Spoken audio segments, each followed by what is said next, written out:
Good morning, students.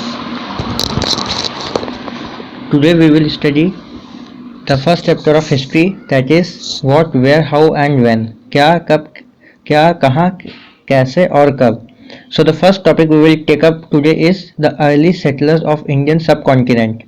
जैसा कि हम सब जानते हैं जो भारतीय सब कॉन्टिनेंट जो कि इंडिया, पाकिस्तान, बांग्लादेश, अफगानिस्तान और सराउंडिंग कंट्रीज को लेके है, उसके बारे में हम पढ़ने वाले हैं. Okay. We can know several things about the past, such as the place where people lived and the way of living of people, the food they ate, the kinds of houses in which they lived, the types of clothes and ornaments they wore, their beliefs, different ways of entertainment.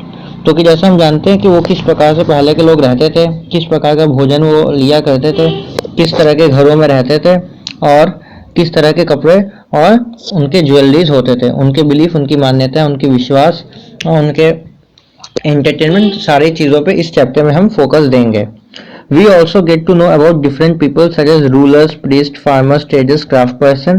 तो अलग अलग लोगों के बारे में जानेंगे, जिसमें कि रूलर्स जो वहाँ शासन करते थे, शासक जिसे कहते हैं, प्रीस्ट जो कि पुजारी हैं जो पूजा पाठ करते हैं, फार्मर्स जो किसान है, traders and craft person. Traders मतलब मर्चेंट्स जो व्यापारी होते थे और क्राफ्ट पर्सन मतलब शिल्पकार. So the study of the past event is called history that tell us about the origin of our society and belief. तो जो पुराने इवेंट्स के बारे में जो हम पढ़ते हैं, जो घटनाएं के बारे में हम पढ़ते हैं, उन्हीं को इतिहास कहा जाता है, जो कि हमारे समाज पे रोशनी या उस पर प्रकाश करता है. It is explained by two words, individual and change. ये दो शब्दों को मिला के समझने की कोशिश करते हैं, जैसे कि इंडिविजुअल जो कि हम सब इंडिविजुअल मतलब व्यक्तिगत, और चेंज मतलब बदलाव. As you have changed, so have the people around you. All the past events are recorded and explained in chronological order by history. The study of past is important to understand the present. तो जिस प्रकार हम लोग एक chronologically order मतलब पुराने समय से घटित हुई घटनाओं को लेकर हम एक जो रिकॉर्ड बनाते हैं उसी को हिस्ट्री बनाते हैं, और ये बहुत ज़रूरी हो जाता है कि अगर हम अपने प्रेजेंट को जानना चाहें तो उसके लिए हमें पास्ट का नॉलेज या ज्ञान होना चाहिए. History is continuous story of one event leading to the other.